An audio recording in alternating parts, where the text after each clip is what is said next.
Hi guys, and welcome to Art History Arts 1303. I'm your instructor, George Neal, in case you don't remember. Today we are going to be looking at a period called the Paleolithic period.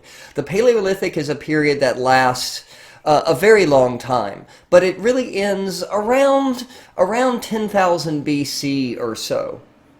But in this period, we are looking at prehistory.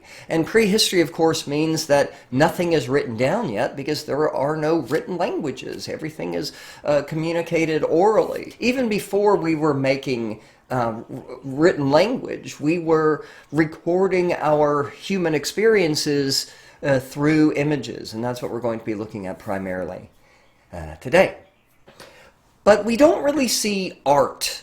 Objects that are made until around about 40,000 BC. Let's think about what this means for a minute, guys. So, with the invention of art, with the invention of images, we now have a way of recording the world as we see it and capturing things permanently so we can go back and look at them later. This is the first time this ever happened. And it's a huge cognitive leap. I mean, think about it. Somebody had to invent the concepts of pictures or sculptures, that you can observe something and then you can manipulate charcoal or chalk or clay or whatever materials were available and recreate something that you see. That had to be invented. And that's an incredible, not only is it an incredible cognitive leap, but it also means now that we have power over our world in a way we didn't beforehand. Instead of just telling somebody about something, we can now show them. And that's why art's important. You know, that's because it's older than writing, right? It is one of the things that sets us apart from all other creatures on the planet. So I'm going to go back to the map for a second. So this is what we're going to be, this is the area we're going to be primarily focusing on in this lecture, prehistoric Europe. So to give you an idea of what was life was like at this point, we need to understand that we are looking at an ice age. And so, you know, a big chunk of Earth was covered in a permanent or semi-permanent winter at this point in history. Our ancient ancestors living in Europe were hunters and gatherers. They were nomadic. They tended not to stay settled in one place for too long because they depended on the movement of food to survive. Human lifespans were short. Most people didn't make it past their early 20s. The infant mortality rate, meaning the rate at which infants survive or don't survive, was incredibly high. Babies were unlikely to grow up to be adults, so it was a very difficult life. And yet, at this point in our history, where we are as likely to be prey as we are to be predator, we started to make art. We started to make what we call representational images. What does that mean? What is a representational image? A representational image is an image that is meant to resemble or represent a real-life person, place, or thing. So any picture of, you know, here's your textbook. The cover of this is a representational image. This is a picture of a person. But in the same way that an emoji smiley face is a representational image, because that is meant to represent, even though in a very abstract, cartoonish way, a human face. Those are both representational images. Representational doesn't deal with how realistic something looks like. It just deals with the fact that it represents something real in the real world at all, okay? And so what kinds of stuff did we start making? Well, some of the earliest objects that we have found related to Paleolithic people were statues. The image on the right is a sort of rare and weird kind of statue. First of all, this is an image of a male, and most of the artifacts that we have found in terms of sculpture have been female. Also, this is a weird hybrid creature. This is not just a man, but it is a man with the head of possibly a lion. So what was this used for? We don't know, right? We don't have any historical evidence because there is no writing yet. This probably had some sort of ritualistic purpose. It was probably used in relation maybe to some sort of spiritual or religious belief. But beyond that, we don't know. But we do know that it was important enough that it was created. You'll also notice its size. It's about a foot tall. And this is actually rather large for most Paleolithic sculpture, especially sculpture that was meant to be portable. Paleolithic sculpture in general is small because human beings were nomadic and it had to be small. This is on the larger end of typical sizes. On the left, we have an image that your book just labels nude woman, but which is popularly known as the Venus of Willendorf, or sometimes called the Woman of Willendorf. You don't hear the term Venus of Willendorf all that much anymore. Because it basically, it's assuming a lot. It's assuming that this is an image of a goddess. It's assuming that this is a goddess of love.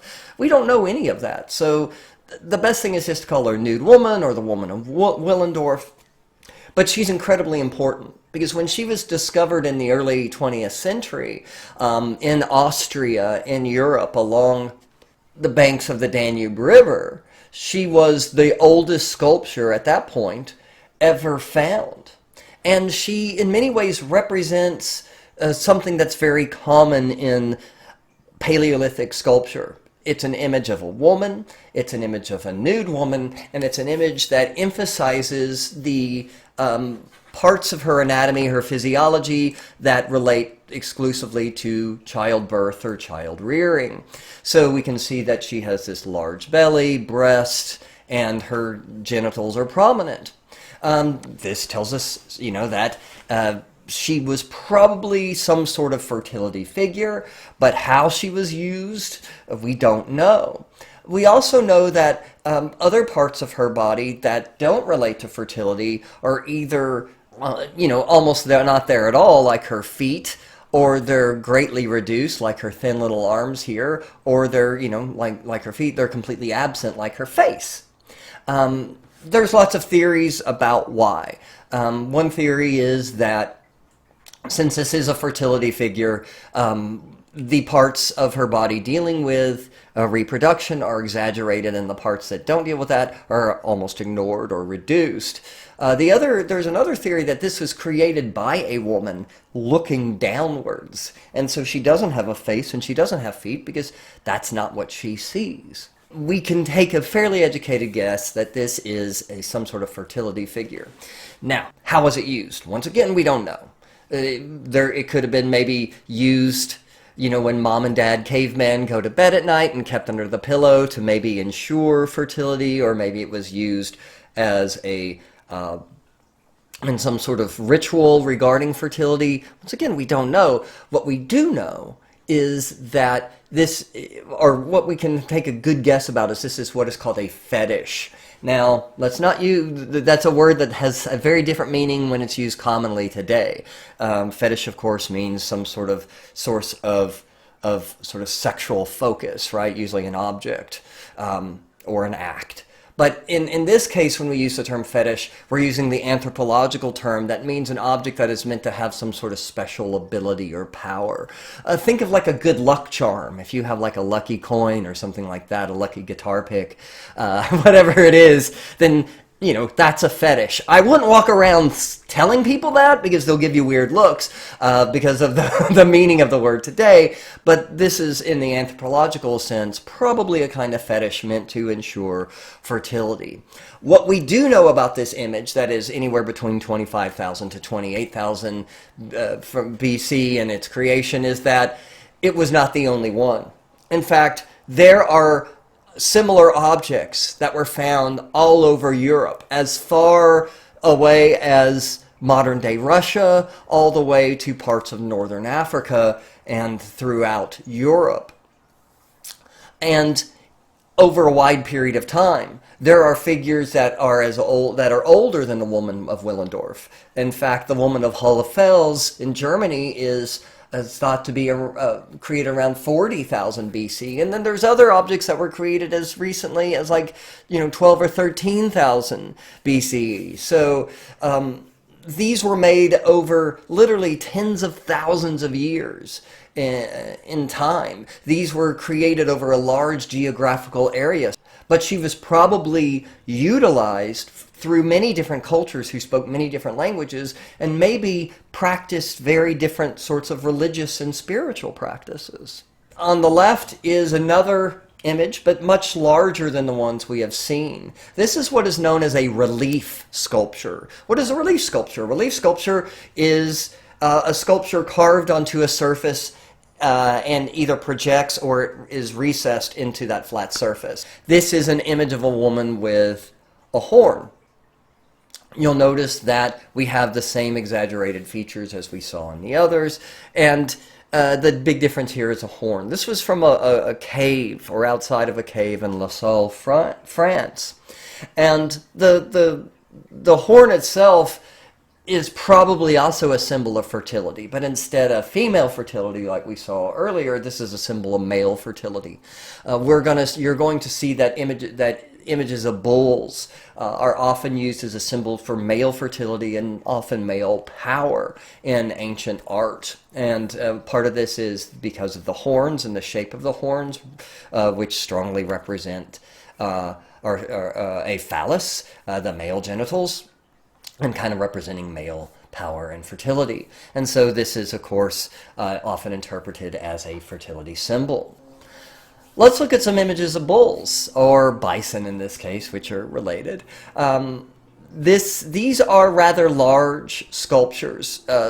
These are a whopping sort of 2 feet long. And these are made from clay that had been plastered on top of an outcropping of rocks in front of a cave. And they had been molded with hands to resemble bulls. And you can see that the bulls are shown in profile, which is very common for a lot of images at this time, because profiles show off a lot of the entire body, right? You can see the entire face, all of the legs of the animal. It gives you a general idea of the overall size. Another profile animal, this time a low relief, or bas, B-A-S, that's how you spell it, B-A-S relief sculpture. It's a French term. Bas relief is an image of a bison. This was carved on a reindeer horn. This also comes from France, from Madeleine, France. It is an animal that is licking its hindquarters.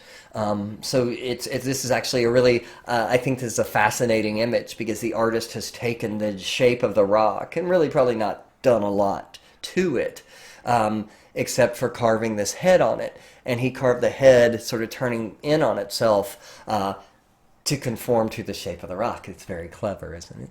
And then they have incised. Incised just means to cut lines into the image here.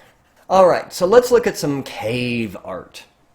The first cave discovered in the modern era, found in Altamira, Spain. These were discovered sort of remarkably by accident. In 1879, a guy named Marcelino Sanz de Satuola, my apologies, and his daughter Maria were wandering around their property. The little girl sees a little hole in the ground. She sort of wiggles her way into it, and she finds herself in a cave, in a large chamber. She has her little lantern with her. She looks up at the ceiling, and she sees flickering above her a series of images. These are rather large images. These are over 5 feet long, so they're, about half life size in their scale. They were made with a combination of materials including charcoal and ochre, which is a natural mineral pigment. This ochre is usually earth tones, so reds, yellows. Those are very common colors produced. The The bisons were appeared to be lying on their side, perhaps dead. When this was discovered, they went to Maria and her father went to their local sort of basically university and historical societies and said, "Hey, I think we found something pretty cool. We should really look into this." And everybody just kind of went, "Nah, this is nothing. There's nothing here. This is a hoax," some of them even said. And it took a few decades. It took discoveries of several other caves around France and Spain, and it took the invention of a technique called carbon-14 dating to finally verify that, yes, these are extremely old images, and they are not a hoax. But after this Altamira was legitimized and the discovery was certified, then all of a sudden more and more and more caves were discovered throughout Europe. And some of them quite old, like this is Peshmerel. Peshmerel is interesting because it contains human imagery, which is rare in these early cave paintings. Most early cave art is typically of animals, with a smaller percentage of the images being sort of abstract shapes like lines and circles and sort of geometric forms, and then a very small percentage being images of humans. So this is fascinating because these handprints are not drawings of hands, but they're actual, basically stencils, if you think about it, of hands. What the early artists did here was they took ground pigments, charcoal, ochres, and they smeared animal fat on the wall of the cave. They placed their hand down, then they took a hollow reed, like a straw, filled it with the pigment, and blew on their hands, and it formed an outline of their hands. What does this mean? Is this some sort of signature? Maybe. Is this some way of showing power over the animals, which maybe were hunted by these people? That's possible too. What do these spots mean?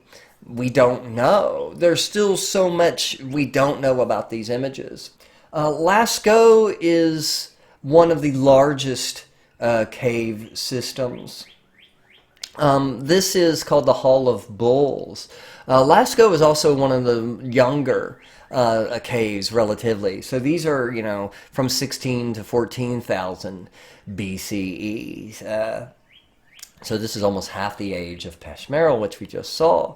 Lasko is contains some very, very large images. Like the image of the bull over here on the right is an 11-foot drawing. This is pretty much like a life-size image of a bull. Lasko, in many places, the images overlap. And there's a good chance that these images weren't all made at the same time, but instead made over a series of thousands of years, perhaps, with subsequent generations coming in and adding images onto them. You'll also notice that the images are on the ceiling, and in most cases images tend to be elevated, either high on a wall or on the ceiling of a cave, which a lot of archaeologists interpret to mean that these have spiritual meaning, because high places are holy places, and so maybe these animals represent some sort of spiritual power. These are also located deep within a cave. So, it would have been pitch black in here. Many of the areas of Lasko are very difficult to access. You have to crawl through areas that are, just a few feet wide and squeeze your body in to get to these chambers. And so these were reached with great difficulty. Also, when they were created, that meant that torches had to be brought in and set up, and fires burned while these were created. Also, things like scaffolding had to be built to create these. So these weren't done out of boredom. These were made with an express purpose. But Lasko is huge. It contains something over like 600 images. It was also discovered sort of at random. A group of teenagers stumbled across it. Basically, a guy was walking his dog named Robot.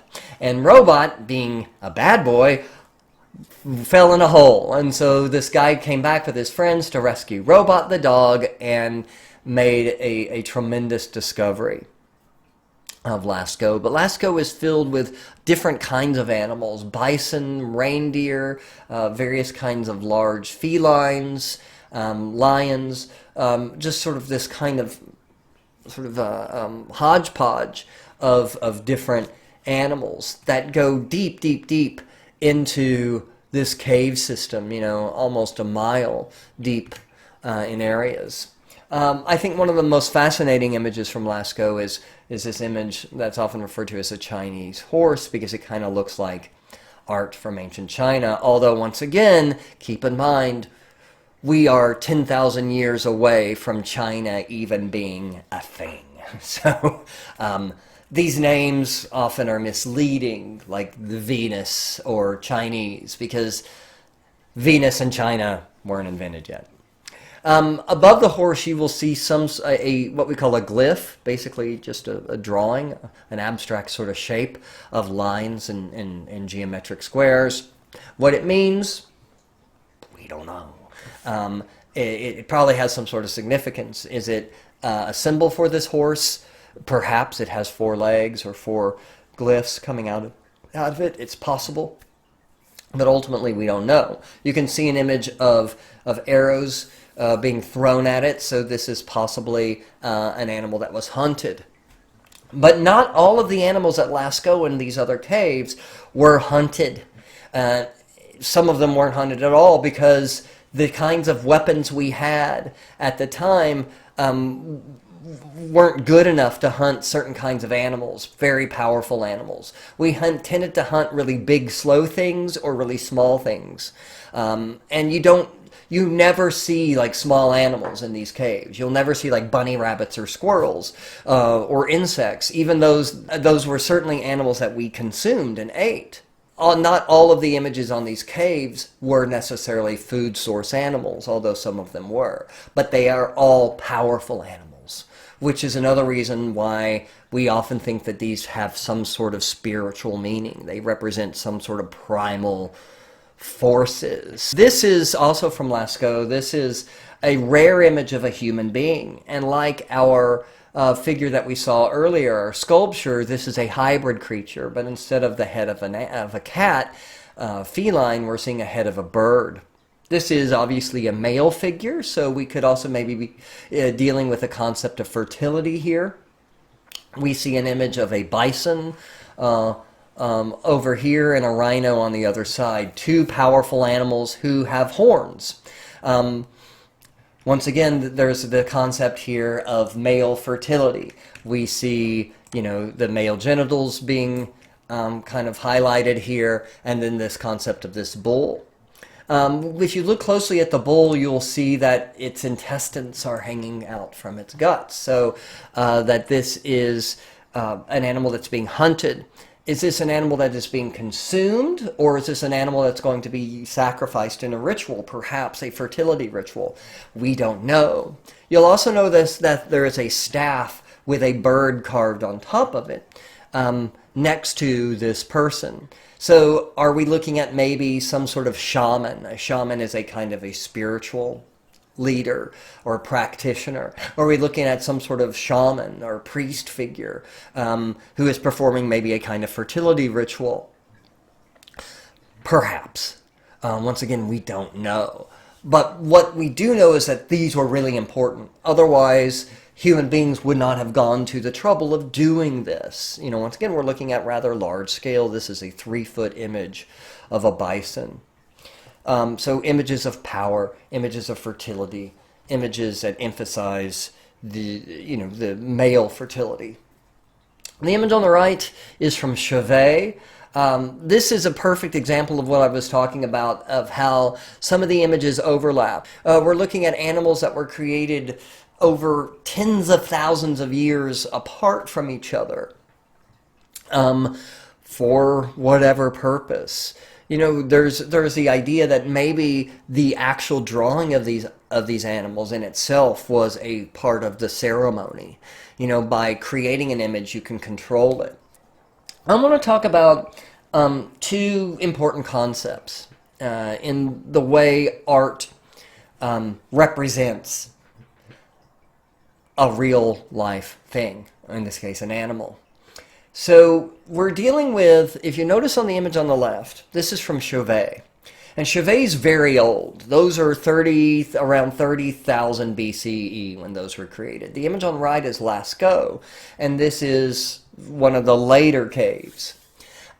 And you'll notice, though, that the image on the left is more realistic looking. The older image is more realistic. Because if you look at the horns in profile, you'll notice that they're much more realistic, that they're shown overlapping, which is what horns do when you look at them from the side. This is what we call a perceptual image, meaning that the artist was recreating how we actually perceive the world. The image on the right, though, which is much later, it's 15,000 years later or so, the horns are actually shown this way. The horns are shown as if you're looking at them from the front, but the head is still in profile. Does this look weird? So what is going on? Well, this is called a conceptual image. And conceptual doesn't mean how we see something, but it means how we think of something. And so, for example, when you think of horns, you probably don't think of horns like this, do you? You think of horns looking like that, or like that. Right? Sorry, I had to do the metal scream. You think of horns looking like that. Not like that, that's Spider-Man. Like this. And yet, when you think of an animal, we often think of an animal in profile, or a person in profile, because that's the easiest way to conceive of their appearance. So, oftentimes in ancient art, we see these conceptual images where we see one part of the body shown from one recognizable angle, and the other part of the body, like the profile, shown from the other. Craziness, huh? But I think it's fascinating that the older image was much more realistic in its depiction, and the later image was much more conceptual and abstract. It's like human beings became less realistic as we developed our artistic skills. But now we are going to be moving on to the Neolithic. And Neolithic, of course, means new stone, if paleo means old stone. So in the New Stone Age, the Neolithic, we see more or less a continuation of the use of stone tools, hence the name. But we are starting to see other changes in human society. The Neolithic coincides with the end of the Ice Age. And remember, in the Ice Age, human beings basically lived in nomadic lifestyle, living in portable shelters with occasional stops into caves. But those caves would not be in dwellings that they lived in all year round because they had to go find food. And around this time, we start to see, first of all, climate change. And actually, climate change begins a little bit before that. But we start to see a climate change. And the climate change leads to the end of the Ice Age. But this also means that many of the animals that were living in Europe have now moved away. They've either died off, they've gone extinct, or they've migrated elsewhere. And so the food source animals that we sort of depended on start to disappear around 10,000 BCE. And so basically all of this art making that we had been seeing happening in Europe disappears because the human population either died off or moved away. And so what we start to see is the growth of human civilization in the Middle East, beginning first in Turkey and then especially flourishing in an area called Mesopotamia. So what changes? Well, basically we stopped moving around. Why did we stop moving around? That's a really good question, and there's sort of two conflicting theories. The established theory is that we invented agriculture. And when we invented agriculture, in other words, the ability to grow crops, the ability we understood animal husbandry and breeding and the ability to raise animals and livestock. We didn't have to go hunting and gathering anymore. We could raise the food in place. And this meant that we could become stationary, and by becoming stationary, we developed complicated societies. We could build larger structures, we could build more complicated villages and towns and then cities. This meant that we needed more complicated sort of infrastructure, we needed economies, we needed money, we needed to be able to trade, we needed to be able to govern ourselves, and population started to grow, and this makes more things more complicated, and voila, all of a sudden we have civilization. But there are some scholars who now think that it's just the opposite, that instead of inventing agriculture first and settling down, we decided in some areas that we wanted to settle down, and because of this, we had to invent agriculture. But what we do know is that all of a sudden this area, first in Turkey and then later on in the Middle East, becomes sort of some of the first areas of civilization.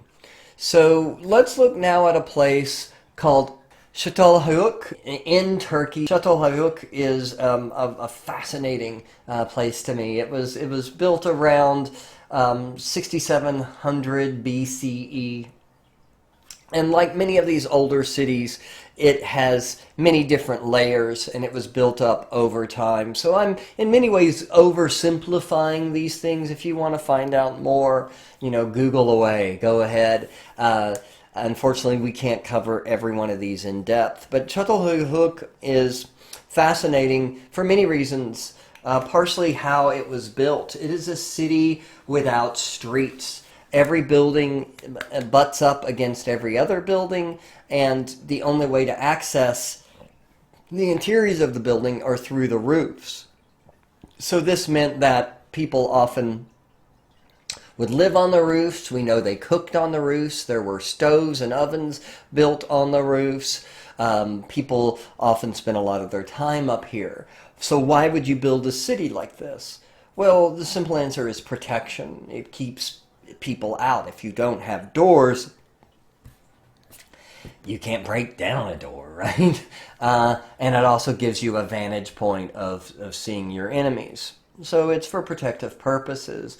The exterior of the city, as you can see in this construction, was made from probably a clay brick that was then covered with a plaster, probably a lime plaster. These are all reconstructions. None of these are original. In Çatalhöyük, there is no differentiation between religious life and everyday domestic life. In all of the rooms of Çatalhöyük, we find altars, A-L-T-A-R. An altar is a place where a prayer or an offering is made. We see altars. We also see images of bulls everywhere. We also see more sort of these large fertility figures. This is a seated female figure found basically in a storage bin, a grain storage bin. She exhibits the same exact features as we saw in our woman of Willendorf and in our other fertility figures, except here a little bit different. She is seated. You'll notice that she is seated on a throne with two lion heads. So we're combining two very ancient images here that had at this point already existed for tens of thousands of years. The powerful predatory animal and the fertility figure. So, this is basically an idea that this is a powerful image of fertility or powerful fertility. And why do you think this was found in the bottom of a barrel of grain? What do you think its purpose? Why would you put an image of female power, of the power of fertility in a barrel of grain? Because it relates to fertility and growth, right? And the idea is maybe that you're ensuring a good harvest. She's sitting with lions side by side. with her hands on them, sort of controlling them. This is meant to show that she has the power over them. It's one thing to show a powerful animal. It's another thing to show somebody having power over that powerful animal. That means you have the power, doesn't it? There's a word for this. It is called the heraldic position or the heraldic image. Heraldic. Heraldic, you'll see this image of a person, and in most cases it's generally a male. Seeing women in this position is actually rare in the ancient world, but you'll see a figure holding two powerful animals. It could be lions, bears, snakes. We'll see variations of this, but the idea is that they have power. Power over nature is another way of looking at it, right? And if your civilization depends on harvest, if your civilization depends on nature kind of doing its job and producing stuff for you, then you want as much power over nature as possible. And that's probably what the function this thing served, an idea of an endless bounty of grain. We also see at Çatalhöyük images that tell complete stories. This is something we did not see in the Paleolithic. The images just tended to be kind of randomly slapped down next to each other. Those were not herds of cattle we were seeing, but instead they were one singular cow that happened to be placed next to another one, almost sort of randomly, willy-nilly. But what we see in the Neolithic is art that tells complete and total narratives, where the figures interact, like in this image of a deer hunt, where we see these men chasing this deer. We also see much more images of people in the Neolithic, where images of human beings were very rare in the Paleolithic. They become very common in the Neolithic.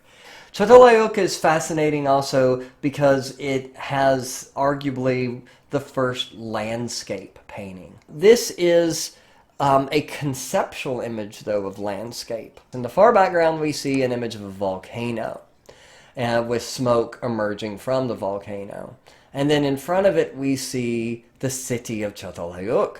But notice how we're looking at the city from above, but the volcano is seen, well, as if we're standing on the ground.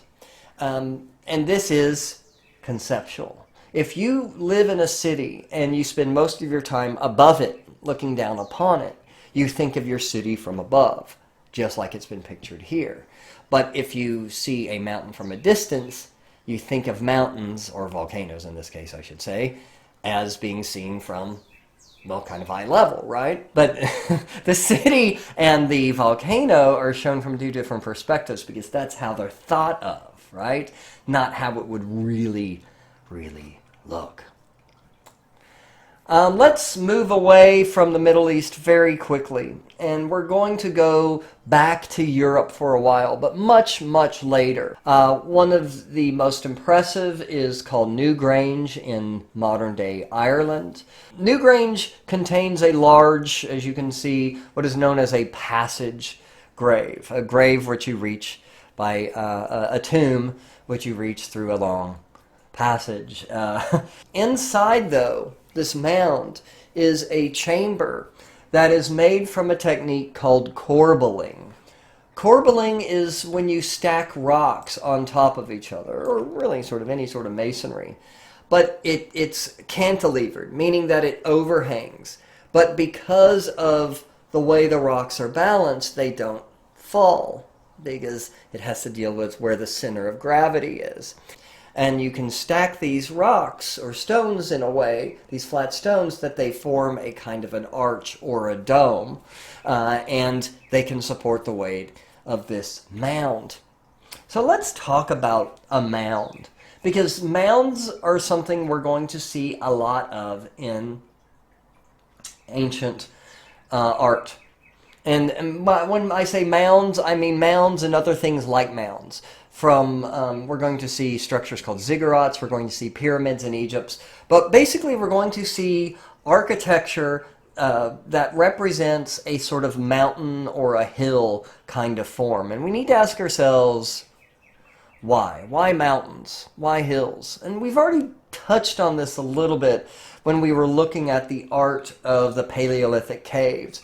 And those spiritual images were all placed on the ceiling. Why? Because that's where the gods are. That's where the spirituality is. High places are holy places. And we will see this theme over and over and over again. Outside of this temple is a large stone covered with swirling patterns. Swirling patterns are often associated with the movement of water and represent water. And water represents what? Life, right? So these swirling forms are something we will see in a lot of ancient cultures, not just in ancient European and Middle Eastern cultures, but really throughout the world. The most common form in ancient architecture is called the post and lintel, and that's what you see here on the left. And it's created by having two upright posts with a horizontal lintel sitting on top of it. And this forms the base of a lot of ancient architecture, and in fact, it's still used today. It's a really handy sort of architectural device. One of the most stunning uses of this is Stonehenge, which is located in southern England. Let's talk about this word henge, H-E-N-G-E. Henge is a circle of stones. And throughout the ancient British Isles, there are dozens and dozens of these henges that related to Neolithic peoples living around 3000 to around 1000 or so BCE. And there are many of these henges. Stonehenge is the largest and thus the most famous. Stonehenge, there's been lots of theories about what it is and what it was used for.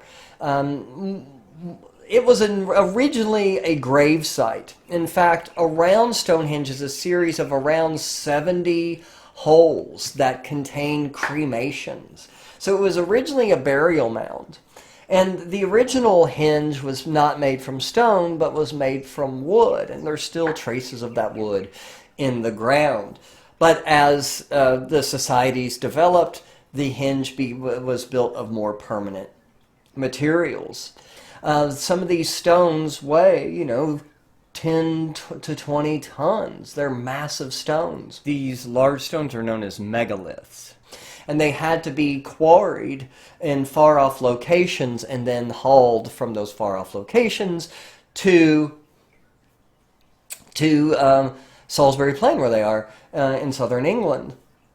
And so they were, this was a Stone Age technology, once again, so they were quarried using stone axes and stone chisels and other stone implements. And then instead of being transported on carts, because wheels didn't exist, they were probably rolled on logs, where logs were laid next to each other, much like these two pencils, and then you could put an object on it and roll it across it, placing new logs in front as you move these. But it's estimated that it took somewhere around a year to quarry and transport one of these stones. And Stonehenge consists of dozens of these stones. Stonehenge, like these other early sites, were built in a sequence over time. Actually over, almost 2,000 years or so. It was originally a wooden structure, and then it was a series of smaller stones, and then larger stones were eventually added. It didn't serve just the purpose, though, of a burial site. It also was a calendar. And the way Stonehenge works is that on certain days of the year, primarily the summer and the winter solstice. So the summer solstice is the longest day of the year, and the winter solstice is the shortest day of the year. Stonehenge is basically a calendar. And on the summer solstice, for instance, the sun lines up exactly with a series of stones and a particular stone called the heel stone, located outside of the ring itself, and lines up exactly. Why is that important? Well, if you're an early Neolithic society, just sort of getting its feet wet with agriculture, it's really, really important to know when the longest day of the year and the shortest day of the year are, because that signals that summer is now reached its peak and now everything else is downhill run to sort of winter, right? And that you got to start storing those crops and preparing for the long, cold months ahead. And then the opposite, of course, happens with the winter solstice. So your whole lives would sort of revolve around, you know, the stars in the sky and the movement of the sun and the moon. But also there were spiritual connotations here, because there were more than likely rituals performed at Stonehenge. We don't know what kinds of rituals, probably some sorts of sacrifices to ensure good harvest and things like that. But what those exactly were and what they looked like, we don't know, because we're still dealing with prehistorical societies. But Stonehenge has two major purposes then. It is a burial mound. And with that burial mound and the idea of sort of birth and death, there might be the idea here then of a sort of spiritual rebirth and resurrection of these dead people who were more than likely elite people. They were more than likely important people. You couldn't be just anybody to be buried at Stonehenge. But also, not only is it a gravesite, it's a calendar. But Stonehenge in itself is a holy site. It is a sacred site. Okay, so that ends the Neolithic. In the next chapter, we will be looking at the art of early civilization. We'll be looking at the early Bronze Age and cultures of Mesopotamia. All right, so see you then. Bye.